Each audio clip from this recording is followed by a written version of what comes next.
Petra, welcome. Thank you so much for sparing some time to join us today for a podcast episode here at the Mad World Festival. Not even just a summit these Yeah, days, but a festival, lots of different themes and discussions going on. I believe you're a keynote speaker here. correct. Yeah, Yeah, so want to hear about that. But sure. let's start with you telling me a bit about who you are. Sure. Thanks for having me. What a day, right? I feel like I've stocked up on hugs already, Have you? just connecting with people Lovely. that I know. So I'm a psychotherapist and a coach, and I run a company called PVL that does training and development with organizations. I'm a keynote speaker, and I guess for me, it's all about creating mentally healthy cultures. So how do we think about mental health from, I guess it's prevention, but I just see it as human. Um, I was also born and raised in a religious cult. Mm-hmm. So I guess I come at things with a bit of an edge and a bit of an angle, because often on stage I'll talk about how cults are like corporates, Mm-hmm. and what are those hierarchy structures. Everyone looks around and goes, have you met my boss? So I guess it's through my own learning and passion for the project, that the topic of mental health and my own story, that I've then professionalized and realized that there are some principles that organizations need to think about in order to, I guess, evolve our workplaces for the future. Yeah, amazing. So you work with organizations, bit Just large, small, all over yeah, the world. just global Mm-hmm. organizations. I guess for me, it's not so much about the industry. There are sector differences, of course, but people are people. So leadership is leadership. Groupthink is groupthink, and that means, we end up going along with things even if we have good intentions that maybe aren't necessarily good for inclusion or for innovation, even, right? So for me, it's about teaching people how to reflect themselves. We need two things to create mentally healthy cultures. We need individual responsibility. And of course, leaders like to point that bit out. They're like, yes, the people need to take Mm-hmm. responsibility, right? And then the people are like, those leaders, that organization needs to take Yeah, responsibility. So of course, we need both yeah. to create mentally healthy Mm-hmm. cultures. But I really come from a perspective of accountability and responsibility. So this isn't just about outsourcing mental health out of the business. Go call that helpline, sort yourself out, and then come back when you're good. It's really about how do we integrate this into performance, into leadership, into team culture. Yeah. Okay. So, interesting thing just came up in the last conversation that we had, which was um, the challenges of being an in-house well-being voice of Hmm. whatever seniority or kind of context, because it looks different, doesn't it, in lots of Sure. different organizations.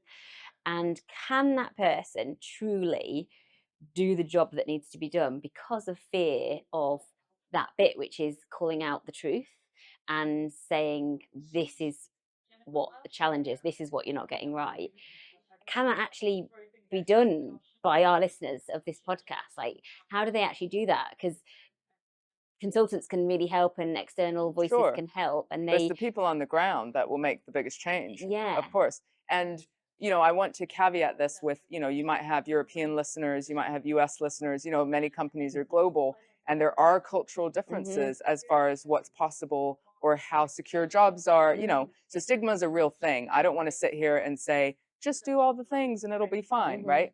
However, internal activism is about starting where you're at, being diplomatic in knowing what audience you're speaking to. So if you're speaking to senior leaders, you're thinking, what's the language that matters to them? It's the business objectives, it's Mm-hmm. the outcomes of the organization. So how do we shift what we're saying? The message is the same, but there's something magical about language, diplomacy, and coming from your heart that makes a much bigger difference than saying, calling out the system. Like, we think we're on a soapbox and we're like, this is wrong, this is wrong, this is wrong. Well, you're not solution focused then. You're not actually an asset to the business. You might be right, but Mm-hmm. it's actually not fitting into, well, how do we incrementally create change? So yes, everybody listening should be an internal activist for change, but it's this self-reflection of, where are we starting? Where do we want to go? Which might be a big old leap, right? Mm-hmm. And then what's one small step? And often it's the honesty and the impact that you create in your sphere of influence, right? Which might be really small at first. And that's the ripple of effect of change over time. I love that. Amazing. So, what is it you've been talking about today on your keynote? So for me, to be honest, I've really been connecting with lots of people today. Mm-hmm. I speak a lot about burnout, Mm-hmm. because that's a big factor that is affecting lots of people, but also the leadership component. So courageous leadership is actually not just being, so we talk about role modeling leadership. it's not just about always talking about when you've got it right, right? So it's kind of going, hey, I've got the perfect well-being plan, and I meditate in the morning, and I do all the things, right? Or the other extreme is once a year we have leaders saying there was this one time that I struggled, right? We want this kind of in the day-to-day running of a business to get leaders to, just normalize conversations about well-being linked to day-to-day tasks and performance. So helping your people connect the dots between performance and well-being is really the heart of it.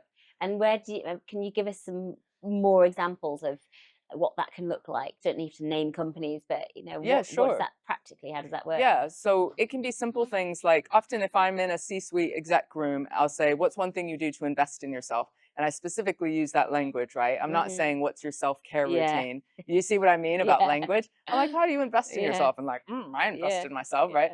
Yeah. And then we'll get the safe answers first. Maybe I Yeah. do a boxing class or I Yeah. do this or whatever, right? And then you'll get one outlier who says they meditate or they make sure they protect time with their kids or Yeah. whatever it might be. And everyone has something. And so you ask it that way, and then you say, well, how many of your people know that you do those things, right? And maybe 2% of the room will say, oh, my calendar's open, or I do tell people that I do these things. So there's something just real simple, which is openly talking about the things you do to invest in yourself, but also when you get it wrong. So I'm an advocate of like, hey guys, I didn't sleep well. Like I've got a team and I have to model this myself, right? Didn't sleep well last night, or had a argument with someone. Like it's a tough day for me. Like I need your backup. So we want to get this vibe of, some days are going to be good, some less good, because this is the world we live in. But as a team, we can be kind of accountable to each other. Another question I might ask is, we talk a lot about burnout in my organization, and we do this with leaders as well. There's a phrase that's called, how do you complete your stress cycle? And that's very much from burnout research. That means that when we shake out our bodies in some way, whatever that looks like, we release burnout. So how do we again normalize checking in on people, but it's their accountability. They've got to do the thing. And of course, we're allowed to have bad days, but I think we've veered too much into thinking mental health is being open about the bad days. And it's actually disruptive to say, what's one thing that's going well for you today? What's one thing Like you're it. grateful for? Like we do gratitude as a Yes. team. We'll go around and the neuroscience around that, but I think it's disruptive to shift people's perception to what's going well in a world that is telling us that it's a terrible place. Yeah. But actually, bad news just travels 7 times faster than good news, right? And so, in a world of tech addiction and like information overload and noise, what do we choose to pay attention to? And a leader can really have an impact on shifting the dial there. Yeah, well, I've been reading a bit recently about like the expansion of positive psychology in this space, and I just love that the role it could play in the workplace.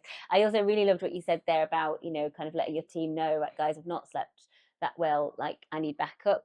And I heard about the same kind of idea, but in relationships. I've got a 10-month-old baby, and things are tough with my husband. We're both stressed as a 4-year-old as well. Yeah. And someone said, just start each day by saying, like, I'm only 70% today. I'm only 50% because I handled the baby overnight, or whatever. And then where you both at, and you can, rather than it being annoying that he didn't get the washing out of the machine when he was working from home, like. Yeah, I get that is like, annoying. Yeah, no, come on. But I get why, because actually he prioritized going for a run because he was feeling low, and we both made it to the end of the day, and that's what matters. Beautiful. And our children are still alive. I think it's a really handy tool. There's no reason why we shouldn't use that in the workplace context, even if you're the leader of those. And also, don't assume that because someone is 50% that they can't perform really well. Like we sometimes think that that's a fixed number. It's like maybe you came in at 50%, but then you got energized by the work, the purpose, the people, and actually you performed really well that day. Maybe you need a little bit more recovery because you started out at 50%, right? So that's like the arc of performance and well-being. It's not like, oh, they're 50%, let's tiptoe around them. Let's not ask them things that we need a deadline done. Like that's what I see is like people avoid the topics when people say they're not doing well. And I would like to get to a place or encourage people to be like, you said you were 50% this morning. I know you've also got that deadline. How's it going? Like not using it as an assumption that that person is going to take a duvet day and can't be in. Because that's why leaders are scared of this conversation. They're like, oh, if I bring it up, A, there's going to be emotion. B, I won't know how to fix it. And C, everyone's going to take time off. and no one's going to get the work done. All of those are misunderstandings of the issue and only happen when you're in more of a crisis position. But culture is about preventing that. And so I want those to be more normalized. Yeah, yeah, I'm with you. I love it. So can we talk about community? Because I know you Of course. also believe Yes, strongly in the value of community in this space in of course. particular. Um, how can we all help each other? We're lonelier than ever. We might have gazillions of LinkedIn followers and connections, or even come to events like this, but what happens next, right?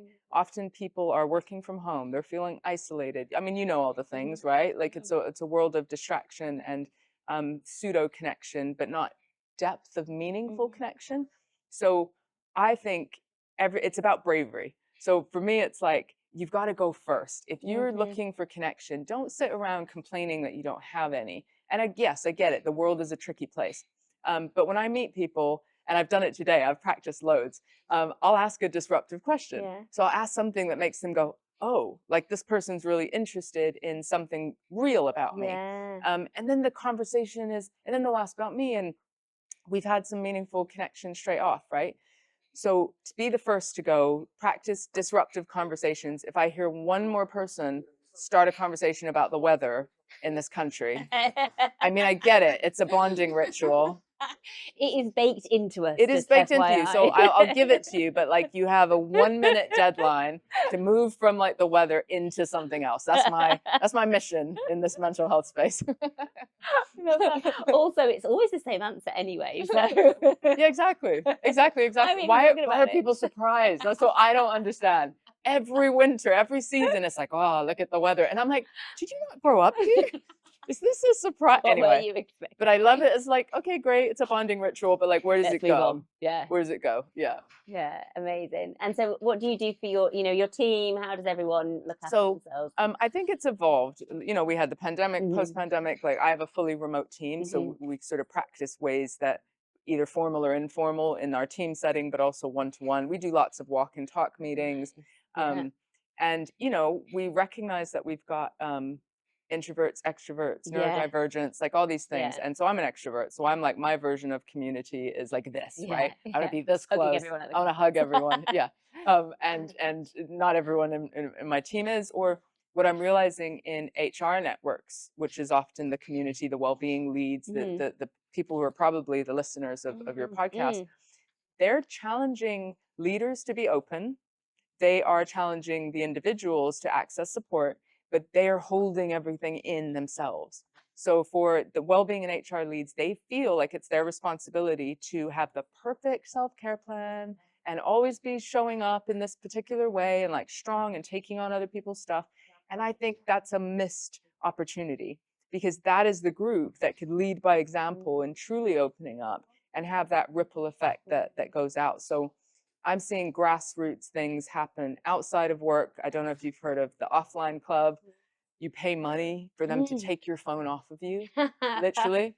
You pay €9 or 8 pounds, I think, and they'll take your phone off you for 3 hours. And there's a bit of a structure around connection and community. So the pendulum is swinging in this other direction where people are like, how? Like I've been asked in keynotes to teach people how to connect. And you think, isn't this the most basic thing. tribal Yeah. thing? But since the pandemic and our phones and people have forgotten how to just like, what do I say? And they wait for the other person, and then it's like an awkward thing, and then we go back to the weather. But there's a real opportunity. There's people are longing for connection, and meaningful connection is about depth of conversation. It's, to use Dr. Brené Brown's words, it's to be seen, heard, and valued. And so if that can be like the little caveat, like I want to see value and hear other people, and equally create space for that to happen this way. So I guess the message is start with yourself and be brave, ask a different question. And I guess, you talked before about sort of the responsibility between employers and employees, touched on that. And that bit is important here because people need to feel it themselves. And everyone is on a different journey, aren't they, with where they're at with, paying attention to what helps, motivates, supports yourself as an individual. But we do need to be given the space and time to get to the belief. Well, and if we think of a hybrid world, people are being more mandated to come into Yeah, offices 2 days, 3 days, whatever, full time, whatever it might be. And then they're in the office, but they're staring at their screens doing Teams meetings all day, yeah, resentful, yeah, building resentment about yeah. the situation, thinking, why did I commute in and all this stuff? Mhm, So I would like the days that are in, because I do think it's important to be really intentional mhm, and be about connection, creativity. Like, mm, how can we get our teams together and leave the screens? And yes, one person might miss the meeting. We can have an AI app recording it, mhm, like in some sort of way. But whatever, like, how is it that technology has advanced so much and we have so many tools, and yet we're on meetings all day, more frazzled than ever? It makes no sense. Technology is supposed to make our lives more efficient so that we yeah, have more time for the human mm, element of creativity and connection that humans can do. And yet we've just been stacking on more and more stuff. yeah. Um, so I think we need a radical rehaul, but I'm not sure we have time for Yeah, we that. kind of need to dial I back, know. don't we? And get back, Yes, like, what did we used to produce in the 90s, right? Like, what volume of work? What was a more realistic output from a workforce? Because well, I think what we're it's delivering efficiency now though. is Yeah, so much more. but we should be able to deliver more with using technology, Yeah, but not in the way that we're doing not it, at the which is cost of us. no. And in meetings all day, and then feeling like we have to do our work after, and half of those meetings were pointless or not inefficient. Yeah, Like, that's what I want people to yeah. challenge. I'll never forget the feeling. So I left traditional employment in 2016 to start my own company, and all of a sudden I had zero tolerance for meetings because I just thought, oh my goodness, everyone's wasted. Obviously, I was up for a meeting that might have led to a Sure, sale, but sure. but I suddenly thought, all these people sitting around tables in companies, like literally spending hours talking about things, like surely there's another way. This is the group think bit. This is like, no, people aren't questioning these enough, but everyone in their mind is going, why am I here? Yeah, Why are 8 people here yeah. that could be doing other, I don't know. It's a funny old world, It isn't is a it? funny world. I do question like how we will kind of really shift and get out of these like behaviors that we're just a bit addicted to. Addiction is a great word, and I think it's going to get worse before it gets better. Yeah. But I feel weirdly hopeful about that Yeah. because the Okay. history shows us that we've got to get to these points of crisis in a way Yeah. to sort of wake up and go, oh, and we've got AI coming and all Yeah. these And the things. So generational shifts. great, love Yeah. it. Power to those young people who are Amazing. going to like really make a difference. Totally. Amazing. So tell me, so you live in South London Yes. and your own personal self-care, what have you got Um, on today? so I hesitate to use the word self-care because I think it has a connotation of like bubble baths and lighting Yeah. candles. Yeah. Nothing against those things, Yeah. but those are, for me, they're like nice to haves that are Yeah. little bonuses. Yeah. For me, it's being honest and being accountable. Those are my two things that help my mental health. So being honest with myself and others. I'm a 15 years sober, so Yeah. that literally saved my life, Yeah. learning how to do that. Mhm. And being accountable is with my team, with a friend, with my kids who are now young adults, like helping each other have those healthy habits in day-to-day life, whether it's working out, which is one way that I burn Mhm. stress, um, and allowing it to evolve. Like, people are stressed out because they feel like they have to do 20 self-care things before 5 a.m. or some Mhm. Yeah. craziness, right? And you're just like, dude, like, pick one Yeah. that feels right for you and explore that. So at the moment, I've been meditating more. I've been working out, spending time with my daughter specifically, but I let that evolve as it goes. What about you? What's your go-to? Well, I mean, we are sort of in the depths of young baby life at the Oh, of moment course you still. are. So yeah, Sleep where you sleep, can get yeah, it. sleep Yeah, when I can get it. Coming and doing some work, it means so much to me and right. engaging in this thing that I'm passionate about. So yeah, this is in a little bit of a holiday today. Yeah, no, I It's hear you. madness. I hear you. But y- mindfulness, yeah, I'm a yoga teacher as well. Oh, So beautiful. having time, not even just on, not just on the mat, but just moving my body, breathing, just Yeah. reconnecting in, because it's really easy, especially when you are out and about, whether it's with a baby or at an event. Like the nervous system just all goes up, right? And we need to come back down. Bring it We back. wanted to do some mindfulness or something, but we haven't quite had time to fit it in, but we thought that might be nice for the event, get everyone Yeah, to bring everyone down a little bit. But great. next time. There's always next time. Yeah. Well, it's really nice to chat to you. So good to meet you. Yeah, and you, and all the best with everything that's ahead. And Thanks for having me.